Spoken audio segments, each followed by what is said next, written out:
ನಾನು ನಿನಗೆ ಎಷ್ಟು ಹೆಲ್ಪ್ ಮಾಡಿದ್ದೀನಿ. ಆ ಕೃತಜ್ಞತೆ ಇಲ್ದೇನೆ ನನ್ನೇ ಹೆದರಿಸ್ತೀಯ.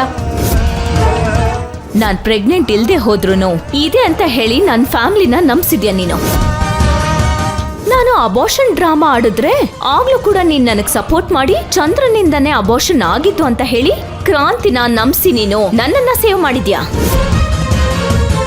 ಪ್ರೆಗ್ನೆನ್ಸಿ ವಿಷಯದಲ್ಲಿ ಮಾತ್ರ ಅಲ್ಲ, ನಿನ್ನ ಪ್ರಾಜೆಕ್ಟ್ ವಿಷಯದಲ್ಲೂ ಕೂಡ ಅವತ್ತು ನಿಂಗೆ ಫೈಲ್ ಕಳ್ಸಕ್ ಹೇಳಿದ್ರು ಕೂಡ ಹೇಳಿಲ್ಲ ಅಂತ ಸುಳ್ಳು ಹೇಳಿ ನಮ್ಮಿಬ್ಬರ ಮಧ್ಯೆ ಡಿಸ್ಟರ್ಬೆನ್ಸ್ ಕ್ರಿಯೇಟ್ ಮಾಡಿದ್ಲು. ಈ ಟ್ಯಾಬ್ಲೆಟ್ಸ್ ತಗೊಂಡಿತ್ತು ನಾನೇ. ಶಾಲಿನಿ ಪ್ರೆಗ್ನೆಂಟ್ ಆಗಿದ್ದು, ಅಬಾರ್ಷನ್ ಆಗಿದ್ದು ಎಲ್ಲ ಸುಳ್ಳಾಗಿದ್ರೆ ಅವಳು ಮಾತ್ರೆ ತಗೊಳ್ಳೋ ಅವಶ್ಯಕತೆ ಏನಿತ್ತು?